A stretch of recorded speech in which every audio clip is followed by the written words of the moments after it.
ISES for having us here, SIDA, and especially the British High Commission for organising this for us. So, in instances of a classic market failure, for example, pollutants like carbon, which are borne by society at large, while the polluter profits from its business activities, one way of redressing this imbalance is by pricing the negative externality.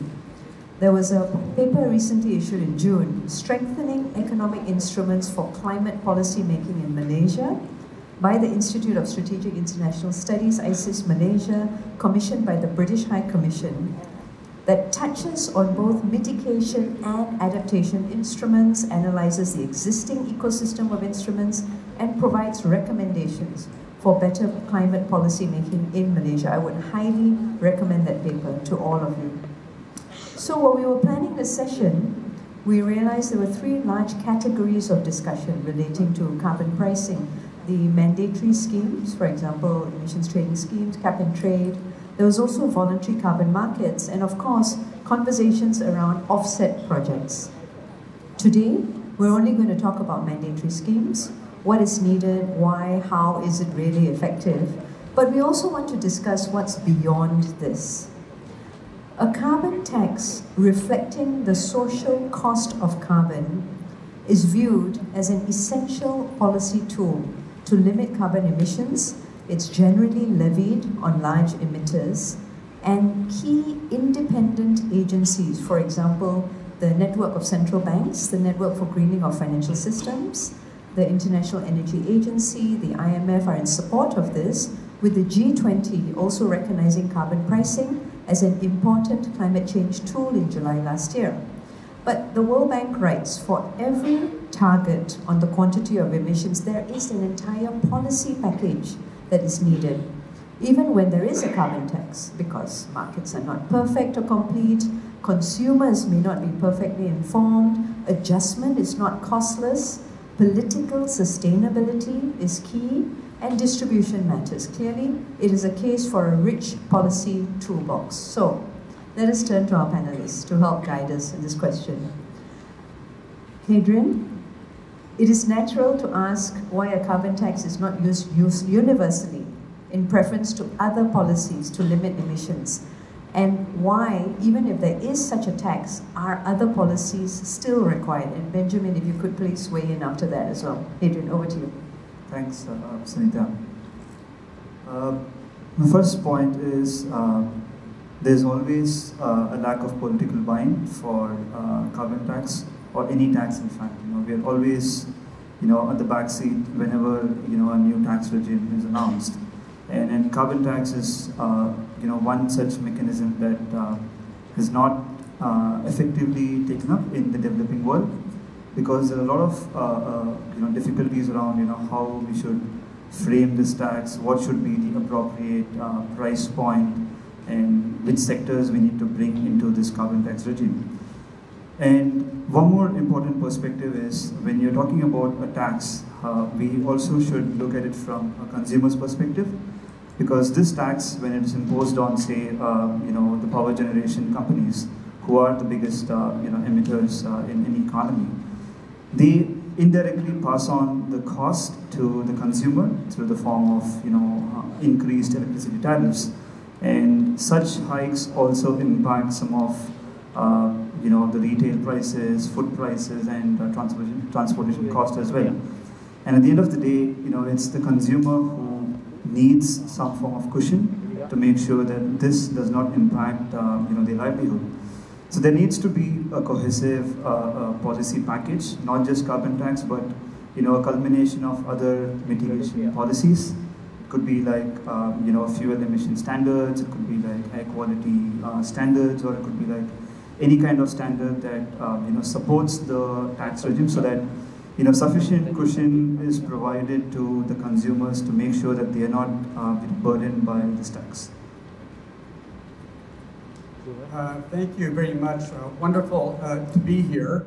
And I just thought I'd answer that question first by noting two things. The first is that I am trained not as an economist, but a political scientist who studies the policy process and policy mixes. And as part of that effort, I've spent the last 25 years working on climate and biodiversity governance and looking at the history of policy tools aimed at trying to improve these global challenges.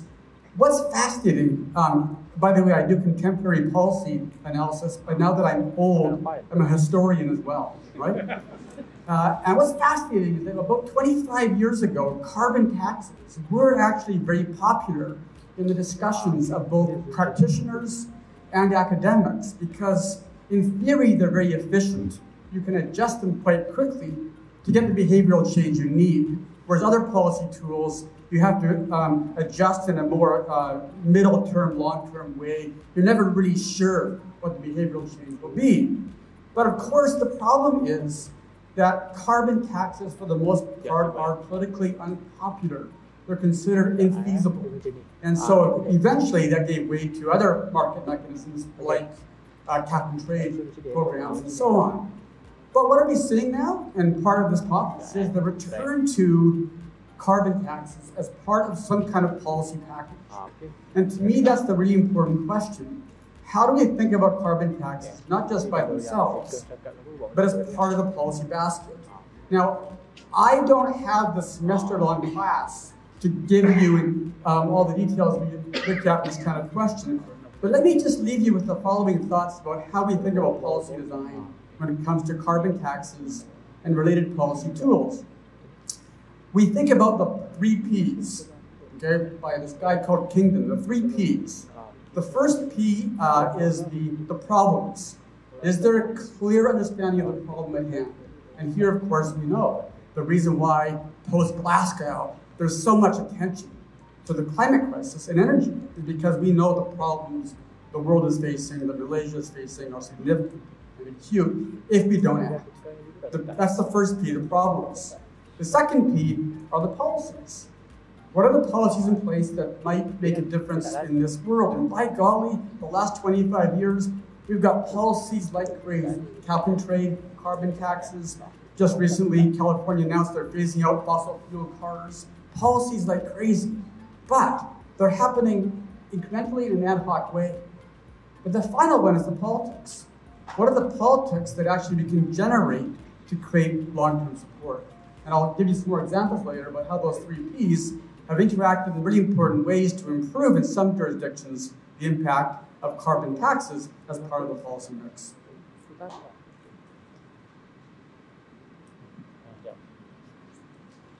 Thank you. Thank you so much, Ben and Hadrian. So, I want to pick up on that point, and I want to ask Ming-Tek about this.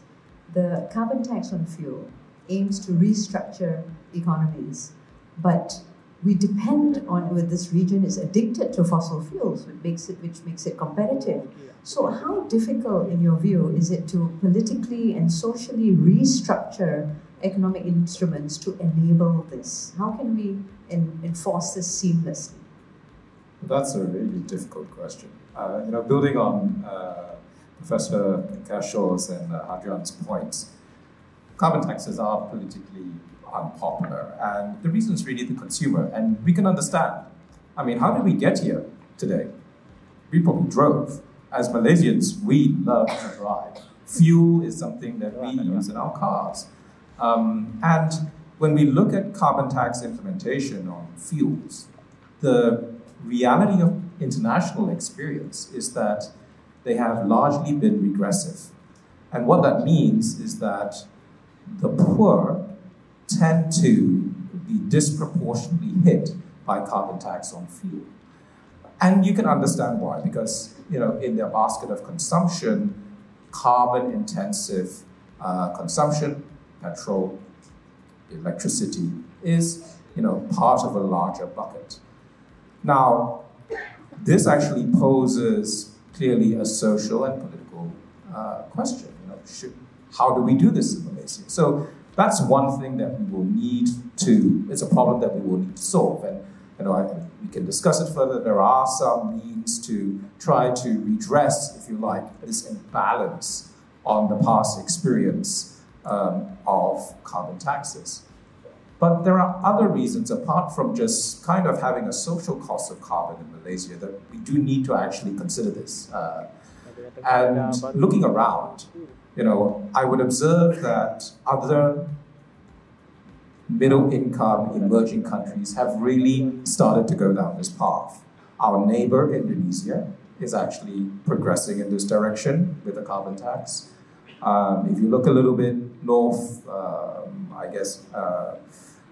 east, China has actually got large regions. I know there are a lot of them under cap and trade, but they're also looking at this. And this is important because we are an exporting country in Malaysia. And when you think about carbon border adjustment taxes that the EU could impose on us, wave one, not such a big deal, but in wave two, 2026, actually quite significant parts of our exports, it becomes quite pertinent to actually consider, how do we design a carbon tax, although the experience in some places has been regressive. At the same time, there's a really interesting thing, which is in carbon tax, we don't need to go necessarily full throttle right away.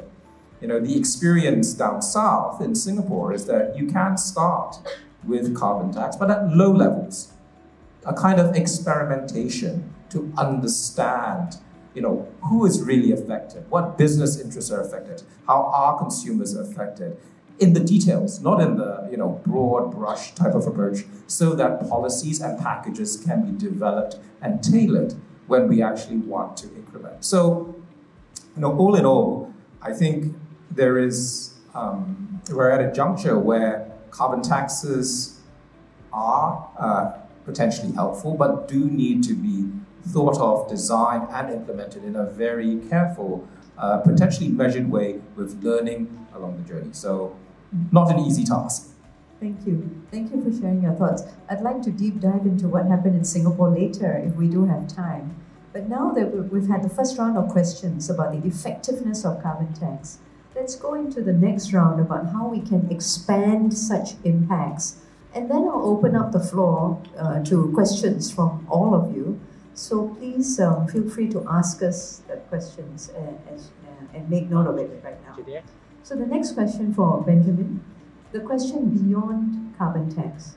Can carbon tax alone generate enough to transform the clean energy transition that we need and the revolution that we need? And if not, what other measures are also needed in this space? Yeah, I'd like to answer that question in two ways. The first is that, as we just heard, not just Malaysia, most countries in the world are locked into, historically, a high carbon pathway. We call in our world a path-dependent trajectory that you receive. You didn't create it, but you received it. So the question is, how do we reverse those pathways and create low-carbon path dependencies? And no one policy tool by itself will be enough, but a combination of a number of them will be important. But that means then how do you drive and create policies, not just for behavioral change per se, but for policy lock-in? This is important. We know from Australia that they actually ended their carbon tax. Now they're new government, they're making back it again. But you can't have policies that go up and down all the time if you want to address a long-term problem. So how do you create policy durability? Let me give you one example right now. I'll give you some more later. I'm Canadian, and from the province of British Columbia, which brought in North America's first carbon tax. Actually, not just on companies, on consumers as well. And what they did was the government realized, hey, we can get defeated. How do we actually maintain the policy in the long term? So they were very smart. They brought in the politics of the 3 Ps. And they actually gave half the revenues back to consumers in the form of a check, a rebate check you got in the mail, which meant that the poorer you were, the more you appreciated the carbon tax. Politically, that was incredibly impressive policy design, a small little tinker that made a difference politically. Secondly, they gave the other part of the money to cash-starved municipalities who needed money for schools and hospitals. Now, these municipalities are in the rural areas. They're not really the place where you get a lot of green politics taking place. But now, they wanted the carbon tax too. And the result was, 10 years later, greater support among the public for the carbon tax than initially. And now nobody talks about walking that back. And to me, that's one of the great examples about how we think about policy design. Not just the immediate effects, but the political durability that must be part of the other two P's.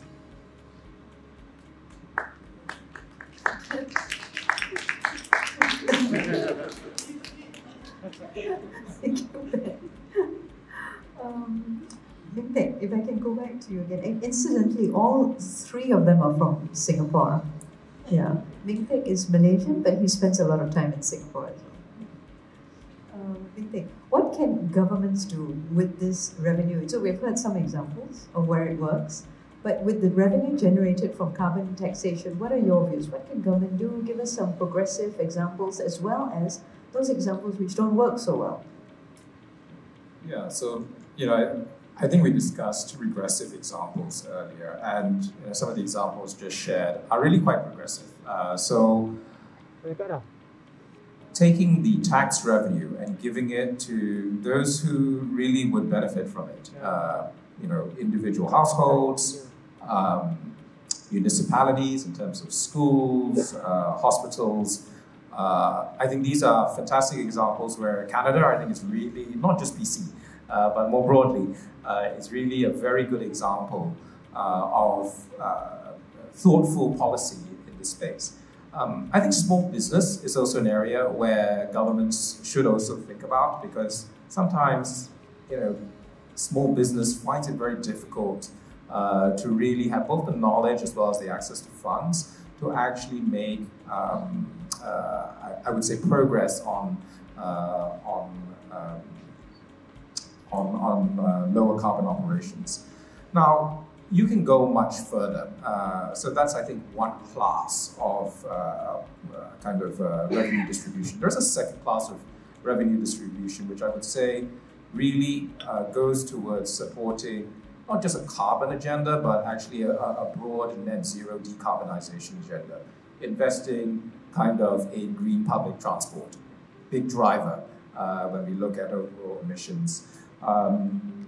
Putting in and supporting potentially energy efficiency in buildings, actually pulling the lever on that, and supporting kind of investment in low carbon technology. Now, this is partially fiscal, so providing kind of financial support, but can also be very much part of the kind of non-fiscal part of the regulation. So being really thoughtful.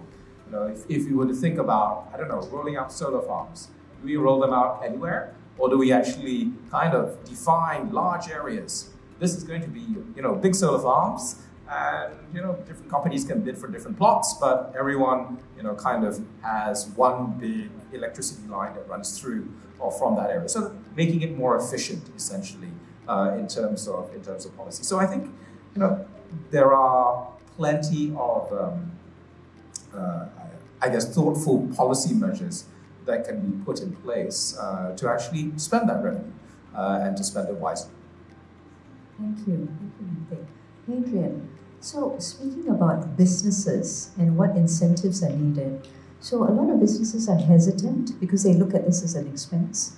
How can we design these incentives so they look at it as an investment in their future? What are the potential business models which can support the broader technology ecosystem to mature in the future? What are your thoughts? Businesses, whenever you ask them to look at low carbon technology or low carbon development, the first thing that comes to their mind is who's going to pay for such a large capital intensive process. And there is also a perception that technology has its own risks, whether it will succeed, whether it will live up to its expectation, whether it will meet the reduction potentials. So some of the businesses, even though they know what needs to be done, they face issues around accessing low cost or concessional financing that is required for them to adopt some of these technologies, and which is where they face a lot of issues when it comes to asking government for support or asking their suppliers to kind of put in investments to help them with the transition. To give good examples of probably best practices of how this has worked, let's take the EU ETS, for instance. The revenue from ETS is now being pooled into a fund called as the Innovation Fund, which basically helps EU countries, more than 28 countries, to actually demonstrate low carbon technologies or processes. And the fund is not a small size fund. They have both small projects and large projects. So the small projects are ones below say 7.5 million euros, whereas there are capital intensive projects which are above 7.5 million euros. And this is one of the largest successfully running program under which a carbon tax or emissions-based revenue is being pulled into. And when it comes to the developing countries, energy efficiency is a big chunk of area which is untapped. And the developing countries, including Asia or Pacific, if you take, SMEs are the biggest brunt of emissions reduction, because they are now susceptible to targets that are set by large corporations which flow down to them. And for them, they need some form of incentive or some form of platform for them to tap into technology. So one such model that could possibly work is also based on this model called as a Green Technology Selector, which was developed by EBRD, which covers more than 28 EU countries. And this is a platform which brings together technology suppliers to list their energy efficient, probably super efficient products. And it covers all kinds of processes, buildings, industries, within industries, subsectors, processes. And they also provide options for these industries to tap concessional financing. When I mean concessional financing, these are low-cost financing that covers some form of partial risk to ensure that the technology does not fail.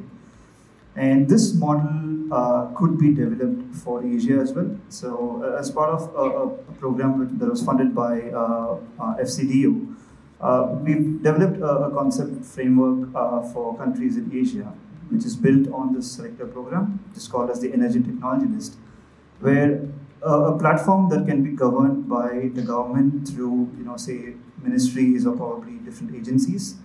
They can try and identify, vendors who actually have super efficient technologies which meet certain international standards, so that these technologies have a transparent, product specification which can be traced back, which can be measured, and which can be, kind of monitored, in terms of the impact. And using this technology platform, there are a lot of, national banks, private banks who have financing, but they don't know how to actually lend, for projects, because they don't have a platform for them to validate which technology is good, which technology will, provide the necessary, emissions reduction. So using this model, I mean, if carbon tax revenue could be, channelized into this platform, to provide some form of partial guarantee or some form of partial financing, then definitely some, form of technology risk could be controlled. And this kind of platform is also transparent, because when it comes to, revenue use, right? I mean, the biggest question is, how transparently governments are willing to disclose how they've used the funds. So this platform discloses all kinds of products, the features, the potential. So it's very easy for anyone who's monitoring or probably tracking to actually measure and kind of assess the impacts. So Benjamin, over to you. What sort of policy package can coexist with a carbon tax if we're looking at deeper emission cuts? Could you give us some sectoral energy policy examples to illustrate this?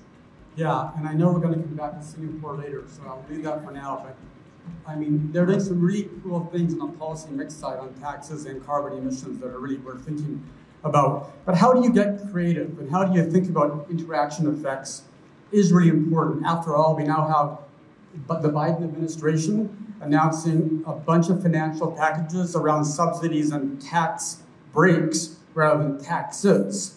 And the US system is more able to initiate that kind of activity. And even, by the way, thinking of our sponsors today, the British High Commission and the UK 20 years ago created the Carbon Trust, out of a tax revenue, right? So you're seeing these tax revenue impacts all over the place.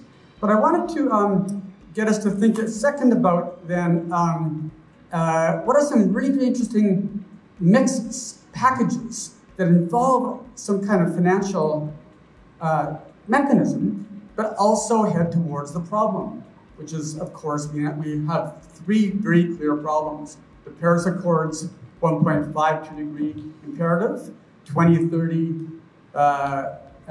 peak carbon emissions, 2050 net zero. These are problems, right? So how do we get there? And I want to give you one example that happened 15 years ago that's affected all of you in this room and around the world.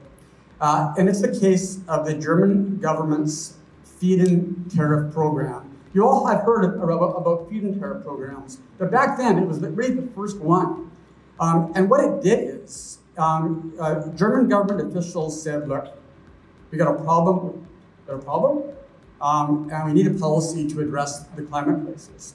And their goal was to actually accelerate the lower cost of solar panels and wind technology.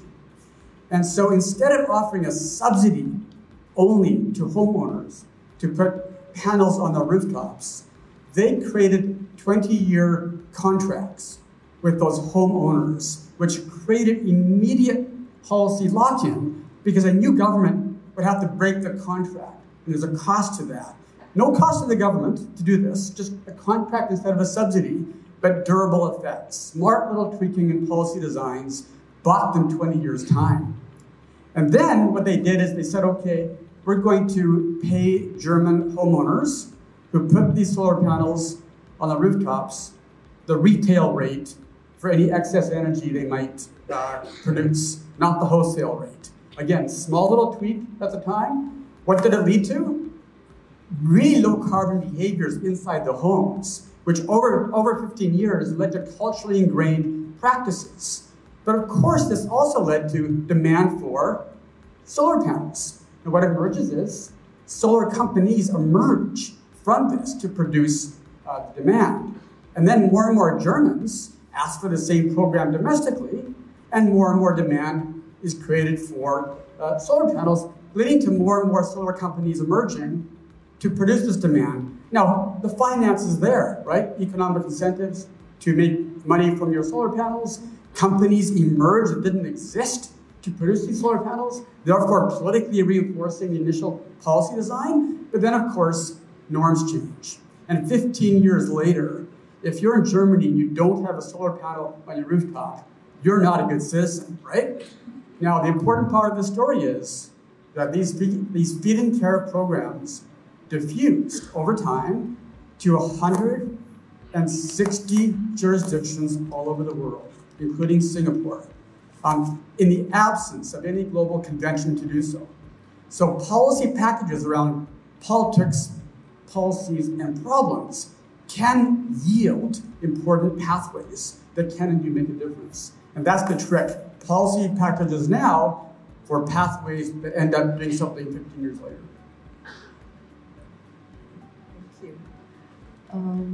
Going back to Linte, the question of beyond carbon tax. And so I want to remind everyone, this is the last question I'm going to ask the panel. I look forward to taking questions from all of you after this. So beyond carbon tax, after achieving net zero, whether as a country or as a sector, do you think the carbon tax will be obsolete from then onwards, or do we need economic instruments beyond that period that keeps the pressure on maintaining that net zero status quo, or even promoting carbon negative scenarios? What are your thoughts? So you're asking me to crystal ball into 2050, which of course as a strategy consultant I'm always delighted to do. Looking at the 2050 period, which is where we talk about a net zero for Malaysia, there's quite likely going to be a need for carbon tax through that period and beyond that period. Why? Because even in the decade before net zero, we've got choices as a country.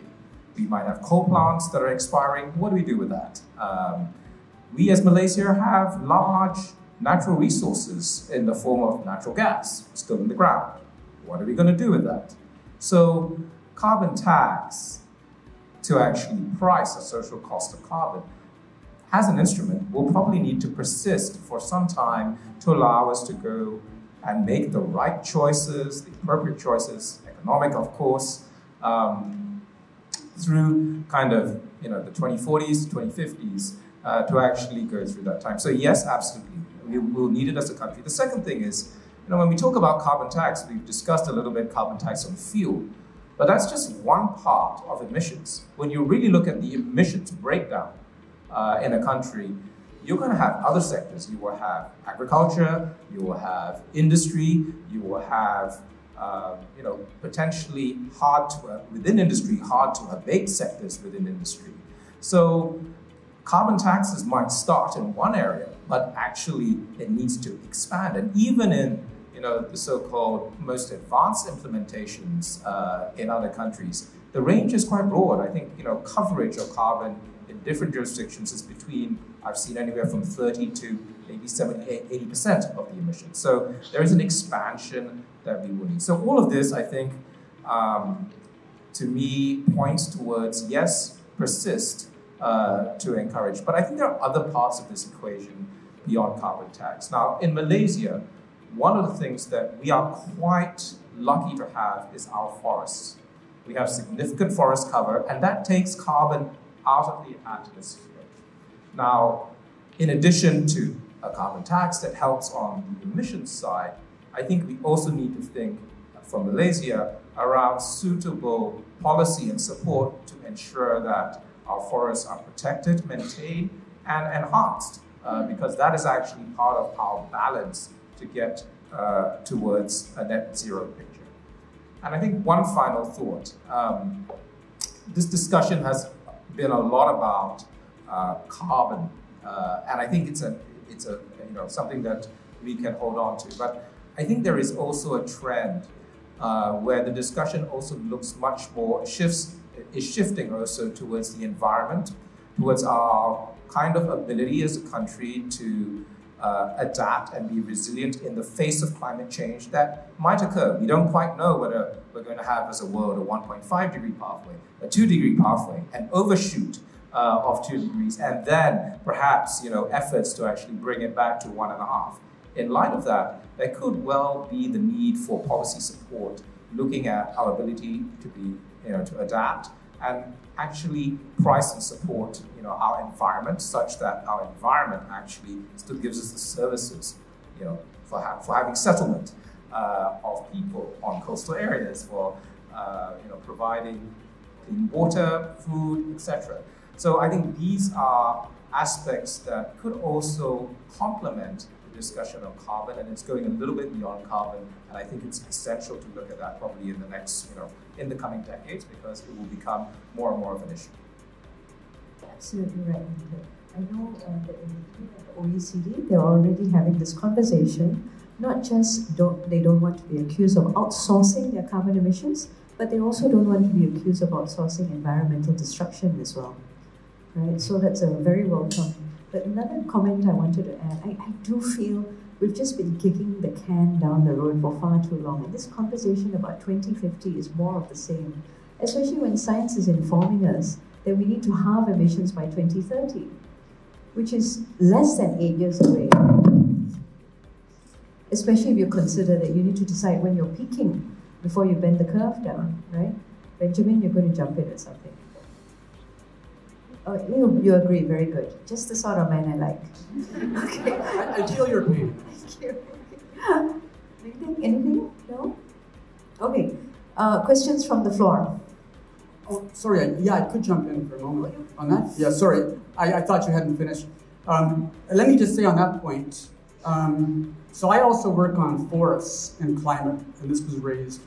And as you've heard, I mentioned the case of British Columbia, which, because of its design, did in fact lead to the diffusion of that overall approach in the country as a whole. The province, by doing this experiment, was so successful, the country adopted a similar approach. So to me, the question is, what can Malaysia do? What can Singapore do to foster the same kind of diffusion? Where's your value added? your creative thinking to create these triggers that might not just improve Malaysia, but also the world. And I think the forest question is a really good segue into that. And it goes back to the question of, well, are we going to get this done in time? So I was the Bali COP in 2013, where they said, okay, forests in the tropics are going to be the front and center of our decarbonization pathways. REDD+ was the tool, right? And the World Bank said, we've got the funding we need to transform forests and make a difference. And 15 years later, that didn't happen. And now, we're hearing the exact same argument again, and we're hearing there's now $130 trillion Mark Carney's announced, in part for forests and carbon. So to me, the question is, how do we learn from the Bali failures to actually take these resources and make a difference in line with these 1.5, 2 degree goals? To me, this is Malaysia's value added. If you do it right, you can be creating lessons, design lessons for the world. And by the way, that does mean no one person has all the knowledge. There's too much tinkering to do at the policy design level. It requires dialogues and design with all relevant stakeholders to think about then what might happen in 15 years, just the way Germany did, and why your solar panels cost less today because of that. Thank you. I really would like to hear more about the sense of urgency that's needed and how this is going to translate into the pricing. And maybe we could use Singapore, China examples of what's happened in other countries in this region to signal to us. But if there aren't any questions yet, I just wanted to ask all of you a question, maybe a show of hands. How likely do you think it is that Malaysia will adopt a carbon tax across the energy sector by end of next year? Who thinks this? One brave person. Anybody else? No one thinks that Malaysia will adopt. Then why are you here in this room? If you don't think it's going to happen. Does no one think they will adopt a carbon tax? No? Okay. It can be $1 a ton, It doesn't have to be $80 a ton. It could be, well, in Singapore it started with $5 right, for large emitters. What about, okay, so you don't think the government will pluck up the courage to impose a carbon tax? Do you think we should have a carbon tax? Oh. Okay. Okay. All right. So quite a few people think we should have a carbon tax then. Are there any questions that you would like to ask our panelists? No? Everything crystal clear? Oh, some questions. Yes. Okay, come.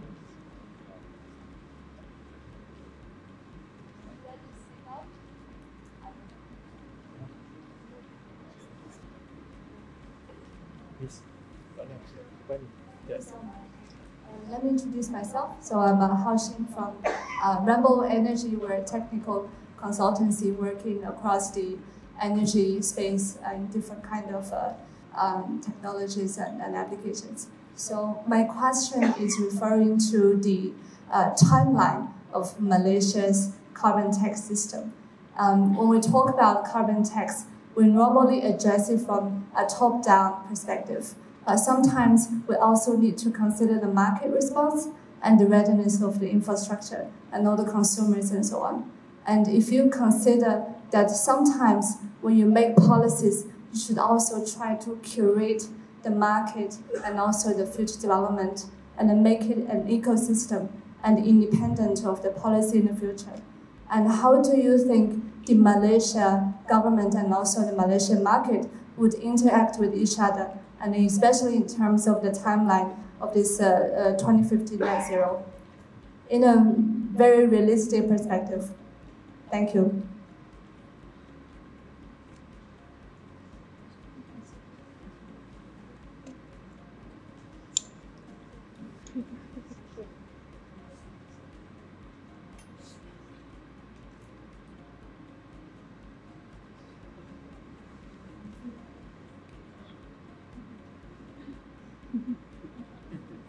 I'll start the response, maybe others can join in. So in terms of timeline, right, I mean, before we set a carbon tax, for us, it is important for us to understand where the emission reduction is happening at the country level. Whether is it an absolute reduction that we're targeting, or whether it is an intensity-based reduction. Because in an intensity-based reduction, which Malaysia has set, your emissions are actually going to increase because your economic activity is going to increase in probably the next 5 to 10 years. So for you to then, kind of mitigate or probably curb the reductions through, other activities, probably maybe you should look at the timeline of NDC, which is 2030. That is the most latest timeline that we have in mind. And before the NDC, before we take the final stock of, the updated NDC targets, I think Malaysia could definitely find, certain scenarios under which different tax slabs could be set for energy sector or probably for the entire value chain. And building on that, I think it's all about, trying to identify, how much reductions is maximum possible from different sectors. You're not trying to, tell the world that, I'm going to go net zero across all my sectors, because your target is carbon neutrality, not, absolute net zero.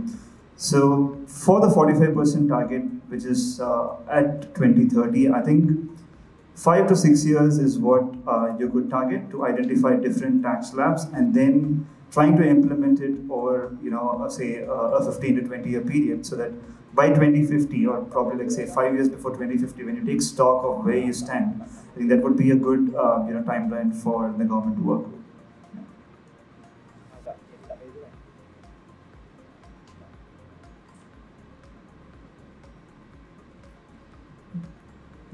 Let me just share a perspective. I think that in terms of the timing for carbon tax, defensively, Malaysia should do it sooner rather than later. Precisely because of the point of exports. So if we're thinking about European exports and protecting our exporters, we should have a tax in place probably by the mid-2020s. That's on the one hand.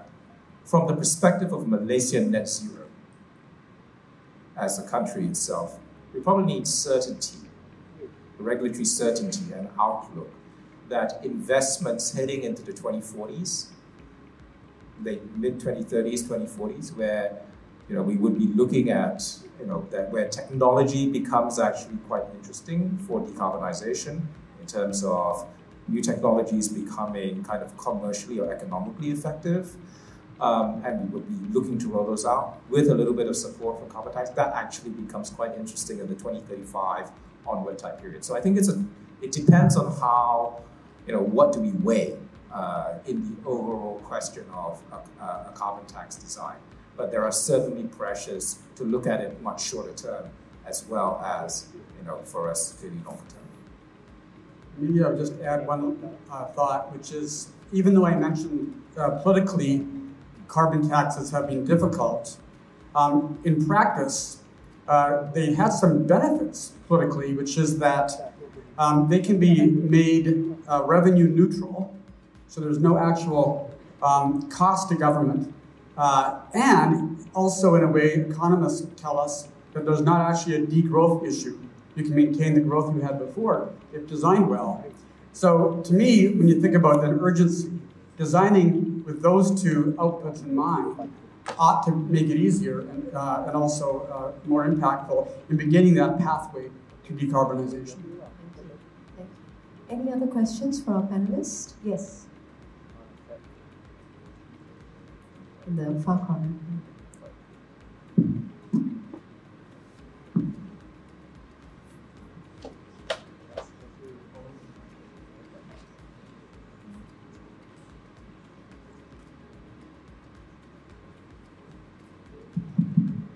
Hi, thank you very much. Joseph Stroffolino with Air Liquide.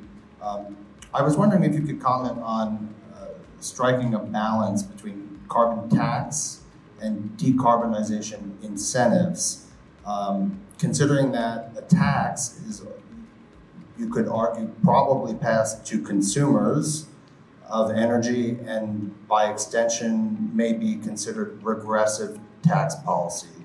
Thank you.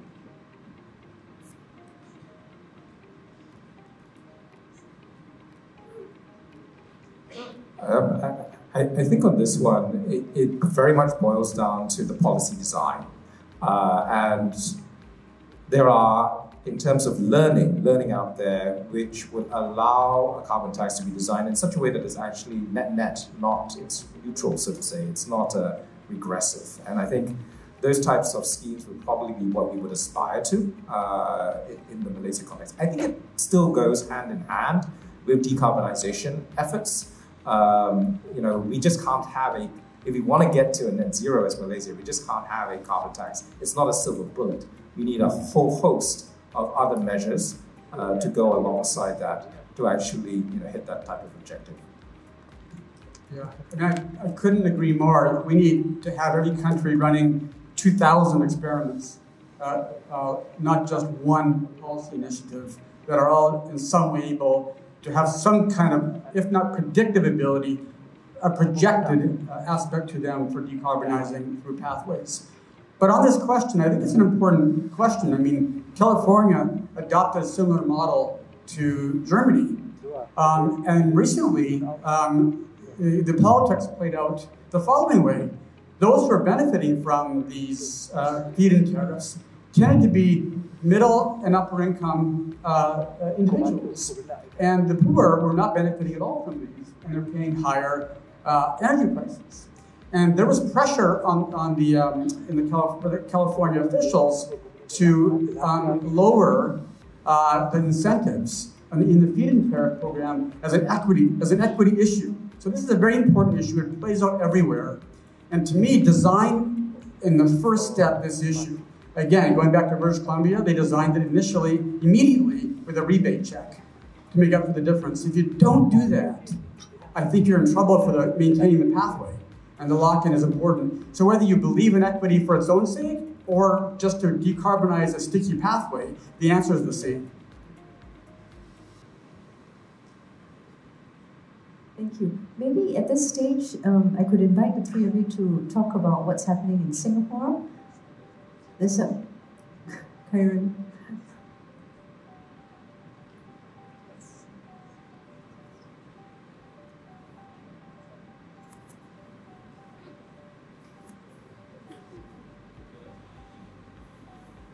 Could we get the mic out here? The third row from the front.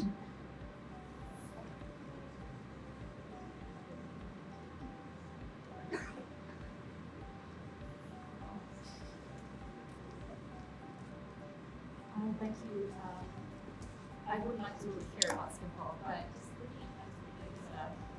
the economic instruments have been around for a long time. Any kind of instrument from payment for ecosystem services, biodiversity banks. We've got the ecological fiscal transfer in Malaysia for the last 2 years. And policy design, as Ning Teck had mentioned, is critical for the success of how these funds are transferred to the right types of projects. So kind of bringing it back to the reality of how policy and policymakers and implementation of policy cannot seem to catch up with the availability of instruments and solutions out there. How do we marry the two and demonstrate our ability to build capacity within the regulatory frameworks to be able to deliver some of these policies?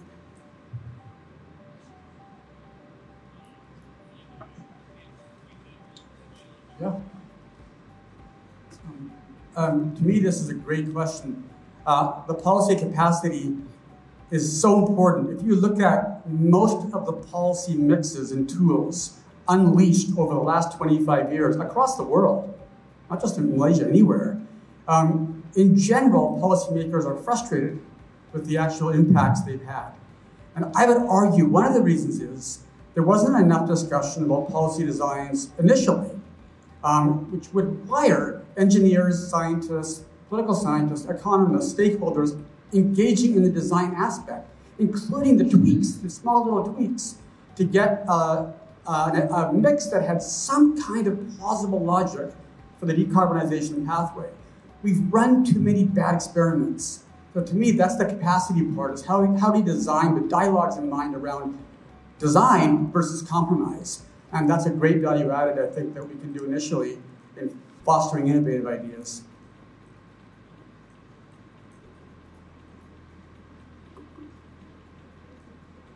In terms of designing probably building capacity.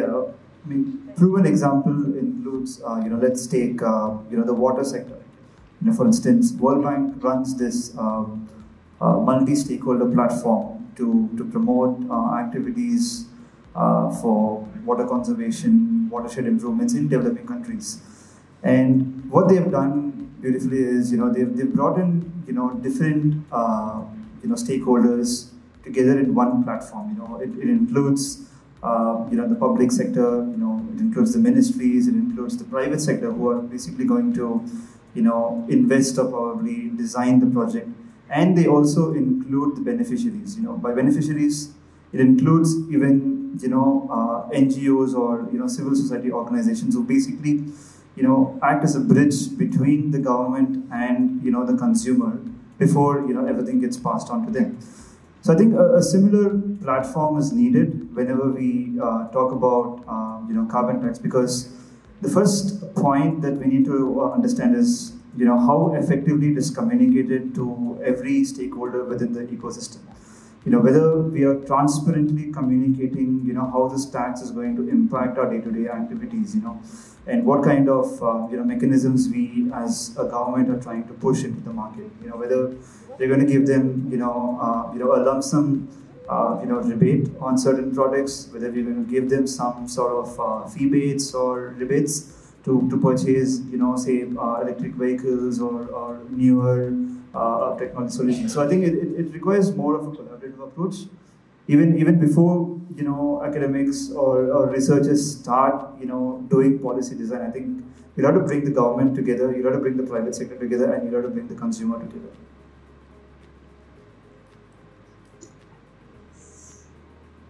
The gentleman right in front here.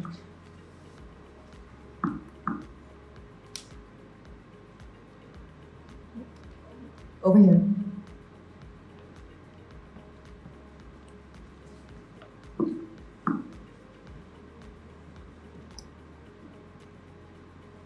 Good afternoon to our learned and esteemed panelists.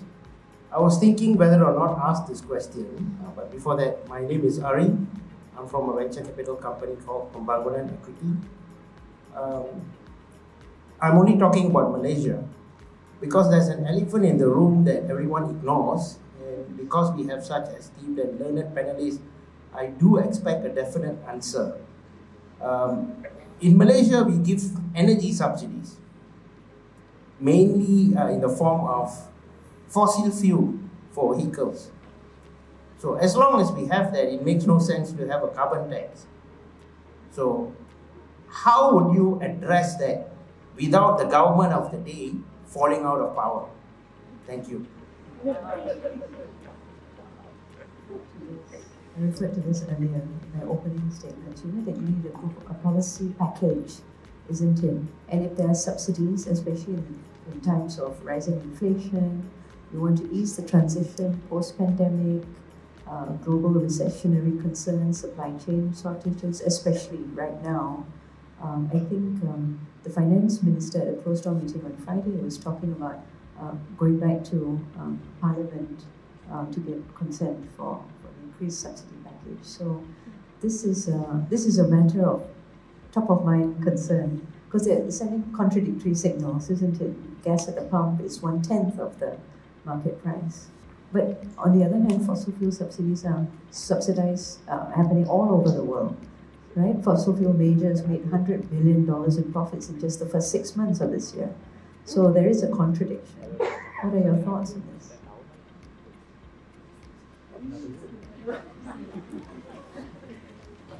So I think we've discussed in the dialogue today, the balance of policy measures when introducing a carbon tax. So, clearly supporting those lower income kind of users to prevent the regressivity would be important. Now, how government chooses to implement, whether it's making part of the subsidy explicit or how would they actually do that, I think is part of the detailed design. I don't think there's a specific answer that I would home in on to. But I think this actually raises, and you raise a very important question, which is from the perspective of the Malaysia, from the perspective of Malaysia, as a Malaysian and thinking through the broader picture, we've got choices also around some of the downstream impacts of the energy transition. So, we have subsidized fossil fuel. We also have an automotive industry. So if we're thinking about energy transition and we're thinking about potentially revenues being, raised through a carbon tax, for instance, how do we think about our broader industrial policy in general? What are our focus industries? What do we want to keep in the country? What value chains do we want to keep? We should be creating jobs.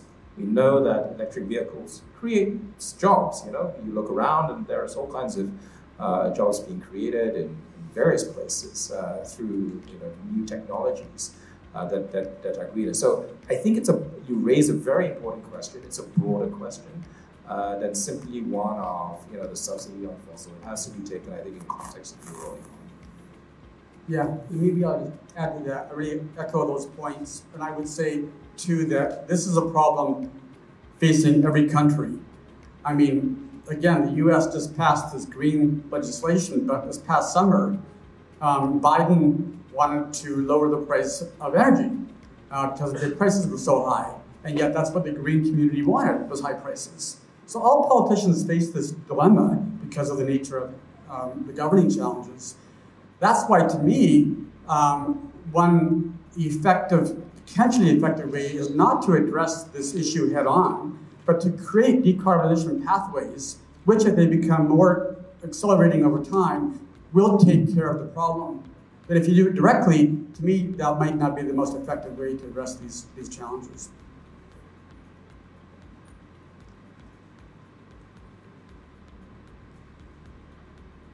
I can cite the example of India, where there is quite a lot of subsidies offered, especially on energy, on electricity. The entire agriculture sector. If you look at the farming side, they don't pay any cost for electricity. It's all subsidized. It's zero cost for any farmer to kind of cultivate or probably produce any kind of product. What they do alternatively is they put a cess, something that's called as a clean energy surcharge, wherein whoever is actually kind of minting the resources, be it the mining firms or be it the power generation firms, they pay a cess, which is then pooled into a fund which is called as a new and clean energy fund, which is not only used for mitigation but also for adaptation as well. There's a lot of a cohesive approach that they've taken, although it's not the best example, but it's one of the most progressive things that are happening.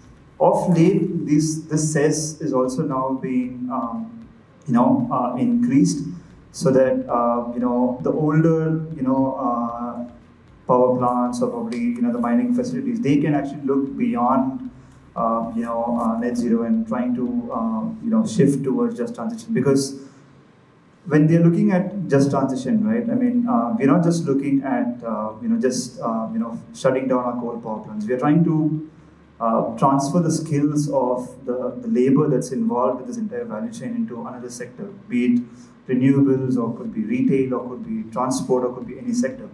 And I think it can happen. It's just that I think we'll have to work out, which would be an amicable way for some form of an additional or probably a lower cess that could actually help some form of emissions reduction while you try and control your inflation through higher subsidies. Thank you. Do you have any other questions? Over there. I just wanted to add that for subsidies, I think the policymakers agree it needs to be much more targeted, but we need to be so careful about how we're withdrawing this. Otherwise, there are going to be leakages and inflation could spike. So I think that's something we need to be mindful of as well. Could we get the microphone to the gentleman there, please? Thank you. Hi, good morning. Good day to everyone. I'm Bernard from UOB Asset Management. I have two questions. My first one is on what is the best standards to account for carbon emissions figure? So that's the fundamental to carbon tax.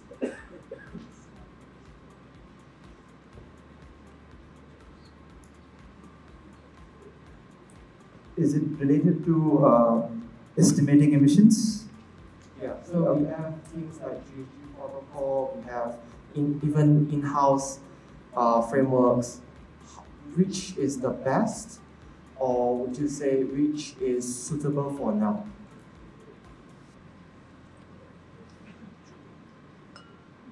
There's no best approach. It's I mean, I would rather say leading practice, because emissions measurement happens at different ways. So you have a different approach when you're estimating emissions at a national level. I mean, when we're doing it at a country level, we follow the IPCC guidelines, the GHG inventory guidelines, where it is all accounted at at a broader national sectoral level, say energy sector. Then you have your industrial process and product use. Then you have your agriculture. Then you have your waste, and then you have your transport. And that's the what do I say? I mean, the Bible of emissions measurement. And when you look at the corporate side, like the business side, then you have GHG protocol, which was the first, most commonly used measurement, framework that's now widely used across sectors. And within GHG protocol, you have specific guidance on, how you should measure your scope 1 emissions, which is your energy use, your scope 2 emissions, which is your indirect energy use, which is basically your electricity consumption. And then your scope 3, which goes beyond your boundary, which goes into your value chain. And more recently, I'm not sure if you're aware, I mean, you have a lot of international, collaborations such as the science-based targets, where, a lot of sectoral, scientific guidelines are being published, to help companies align their business targets to the 1.5 degree target of Paris Agreement, or the 2 degree target of Paris Agreement. So these are all different approaches that are available. It depends on where you're trying to account the emissions, whether you're looking at it at a broader sectoral level, at a national level, or you are looking at an industry, or particularly, a specific, corporate or business level. If I can jump in, to me, this is one of the most important questions facing the planet right now. How to accurately account for and measure emissions. And there's been a long body of research showing significant gaps across countries, across sectors, across voluntary and mandatory systems, such that it's a patchwork right now, and nobody's completely clear.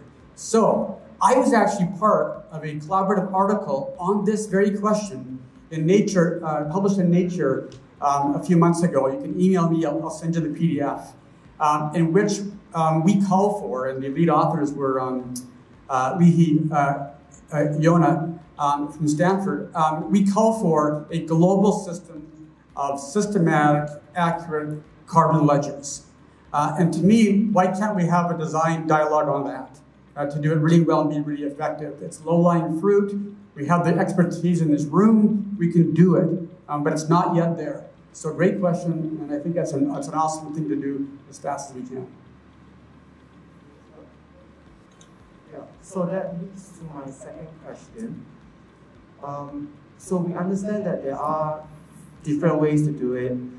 Then when we export goods and services across border, how do we account carbon tax for that? Right? You may have 80 euro in EU and then 5 Sing dollar in Singapore. Yeah. So how, as an investor or asset manager, how do we view that from a business perspective? Thank you. I mean, that's an accounting story, but it's also a political story, right? Because the answer to that question will affect the politics, the global politics, right? And I always think about this. I've been in Singapore now for 2.5 years. I spent 18 years at Yale's Environment School in the US, Canadian. And I've been thinking about this question of the geopolitics of these questions. They seem technical, but the answers do affect the geopolitics, right? How do you account for those exports and imports? Never forget the following fact. 92% of all the excess CO2 emissions in the atmosphere, which sits there for 300 years, by the way, has been the result of activity in the north, 92%. So when you hear about efforts now in the part of the north to restrict trade from the south because they're not doing enough, I'm not saying that's not a useful way to sort of trigger, but I am saying it also affects the geopolitics.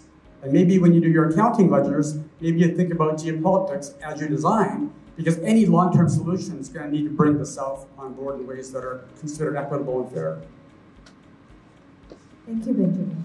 This is the article, Making Greenhouse Gas Accounting. Yeah, that's it. You can get it for free. Build interoperable systems, Nature. Okay, any other questions? Oh, yes. My name is Faisal Ibrahim from Iskandar Regional Development Authority that carries the brand of Iskandar Malaysia. Actually, luckily, we are main neighbors because we are tracks from Singapore. I would like to come back to your question just now. Should Malaysia impose the carbon tax? Okay.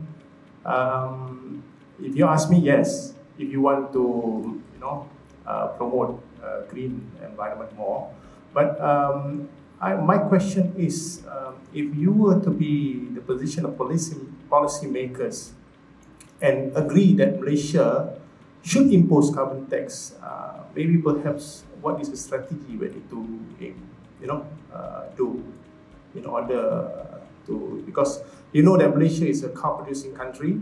At the same time, we want to promote public transport for Iskandar Malaysia, so we would like to promote transport. We have the budget to implement mass public transport.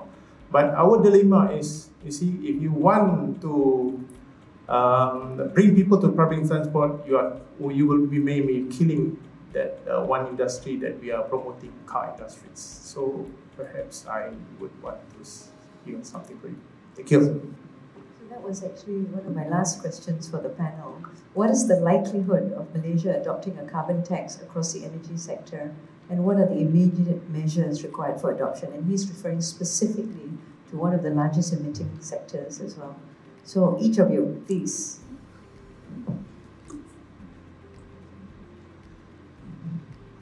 Yeah, there's no definitive answer for this. I mean, likelihood is definitely yes, because of as Mr. Kong said, with the cross-border regime kicking off, it's important for the government to protect its businesses, to make sure that the smaller businesses as well as the larger businesses have a defensive mechanism to make sure that their books are not impacted, or probably their trades are not impacted. At a government level, while we have a lot of research that's available in front of us, for instance, the report published by ISES on different policy options and different pricing instruments that can be looked at. It's important for us to take a structured thinking. First thing for us is to identify what is the choice of the instrument that we're trying to adopt. Whether it's a carbon tax or a carbon tax plus a cap and trade system, so that you have some tax at the same time. You're also trying to limit emissions of certain hard to abate sectors, so that these two things work in a cohesive manner.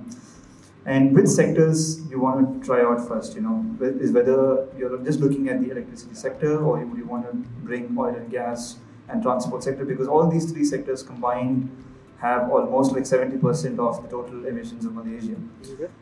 And probably the next would be to estimate what is going to be the different pricing levers, whether you want to do progressively like Singapore or other countries. Say, probably for the first 10 years I'll have a lower tax, say at $5 or probably like $10, and then I'll gradually increase it to say $20, $30, so that this gives ample time for all sectors to actually adapt. Because when you start imposing, say, a $50 or an $80 tax upfront, there's going to be a lot of uncertainty at the industrial level.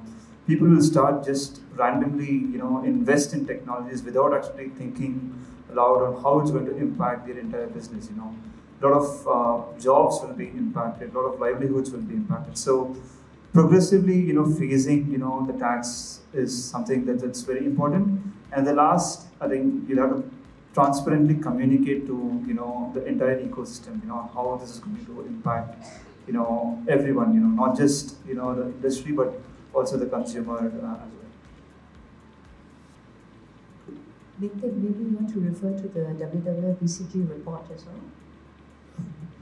Look, I think having these signals for carbon is quite important. So in the WWF BCG report, it's one of the things that we think that as the country transitions, that it's possible to do so, to get to a net zero type of situation.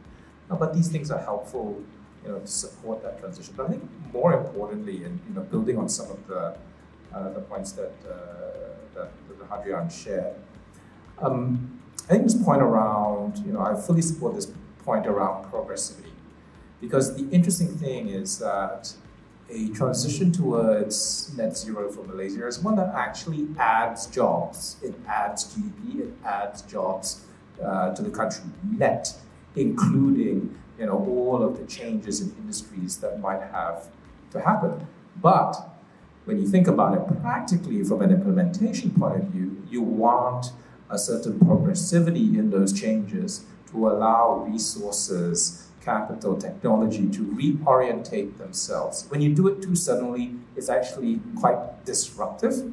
But if you do it in a planned, progressive fashion, it actually allows things to be worked through, and actually it's a much smoother path for the country. Now, I'm not in the business of predicting what politicians will or will not do. It's a very difficult job in Malaysia, and one that we shouldn't do in a public stage. You want to have data sometime, that's also a possibility. But I think I would keep in mind the jobs as potentially a guide, and the idea of progressivity and timing in terms of any of this, because I think that will ultimately determine kind of the pace at which we might make progress on this topic in Malaysia. Thank you, Mintek. Benjamin, to be the final person to respond, and then I'll ask each of you your takeaway points for this session. Thank you.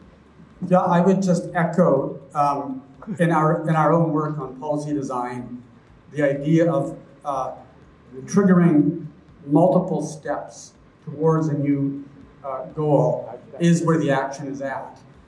The trick is to avoid what we've written about in one article, a premature punctuation, where you stop on step 3, but you wanted to go to step 5.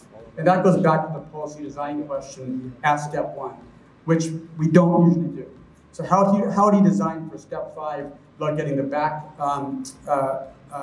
steps is in fact what you could do to explain why Sweden maintained its tax and Australia did not. Okay, so that's really important. As far as politicians in Malaysia, Singapore, what they should do, just so you know, I don't think that's the job of policy scientists to tell governments what to do. I think our job is to say, given you got certain goals you identified, what does the scholarship say around projecting the impacts of different policy designs that might help you achieve your long-term goals? That's the sweet spot, I think. And of course, we can raise the issue of the Paris Accord, but almost all countries have signed the Paris Accord. So the issue is, how do we help countries achieve those accords, not tell them what they should be doing, right? And to me, that's a sweet spot. And therefore, whether it's a carbon tax, whether it's another policy tool, whether it's California saying no automobiles fueled by oil in the future, you've got a whole smorgasbord of policy tools and baskets at your disposal. My point is, you need much more attention up front to the design aspects to be able to be and create effective pathways. Thank you so much, Benjamin. Last thoughts from Mintek, Hadrian, Benjamin. Navigating the future of energy, carbon tax, and beyond. What would you like to leave the audience with? So I think, for me, there's a couple of key things. I think policy in this space, clearly needs to be designed, and designed thoughtfully. As we've explored today, it's a multifaceted and complicated problem. I think the second thing is that the approach actually needs to be holistic, because we've talked through many sectors, everything from the perspective for consumers, to transport, fossil fuels, automotive industry. There are many others. So it really has to be holistic, and trade is also part of that equation, so it's fairly complicated. In terms of timing, I still think that there is a case to start really looking at these issues in detail now. I think it's an opportunity. And if we don't look at it in detail now, I'm sure we'll continue to look at it in more and more detail, because it's something that I think it's actually quite, it's very much a trend, but I do think we have an opportunity at this point in time. Okay. I think he's pretty much covered most of the points. But there are a lot of good questions, I think, that have emerged from today's session. For instance, how subsidies and tax would work hand in hand, and how are we going to account for exports and trade when we're looking at setting a carbon tax to accommodate the cross-border tax. So I think, as a professor said, in the policy design itself, I think we need to find answers to these questions. And that itself will open the doors for a lot of opportunities, a lot of different workable solutions, and that could kind of give us a signal as to how we should structure this entire tax regime, and what should be the pricing, and how this should be translated into sectors. Yeah. Okay, so final thoughts. So we have a paradox facing us. 1993, United Nations Framework Convention on climate change. Governments say they want to address this problem called climate change. 97, Kyoto Protocol. Those that did 92% of the damage said, well, binding emissions, right? We now have an accord with no binding emissions, and yet we've doubled down on 1.5, okay? So the paradox is, I've never seen more interest in this issue, in getting this done, than I have now across the world. The intensity is fascinating, right? From Malaysia to Singapore, action is happening like never before. This is a really important story. And yet, we're all worried as citizens around the science of the 1.5 and 2 degree questions, which of course, if we don't achieve that, will affect us economically and environmentally. So, I'm at a climate conference in India 20 years ago, and I'm on a bus with a climate scientist, the actual people that tell us about the problem. And we just come back from a very positive speech by one of the speakers, and he says to me, I can't believe they were so optimistic. He says to me, do you know what I call a pessimist? And I said, no, what do you call a pessimist? An informed optimist, okay? So now, my issue is, we don't want to take these pessimistic, optimistic polar opposites, but instead, take this excitement, take this energy, and put it into policy design around innovations, which every country can unleash 1,000, 1,500, that can lead to decarbonization pathways. So let's find this excitement and channel it to this time make a difference. Thank you so much, everyone. Haven't they been a great panel? Back to you, Tariff. On behalf of SEDA and the British High Commission, of course, our deepest appreciation and thanks to Datin Sri Surita and the panel. Thank you so much, gentlemen, for the very lively discussion, and thank you all for your participation and for attending.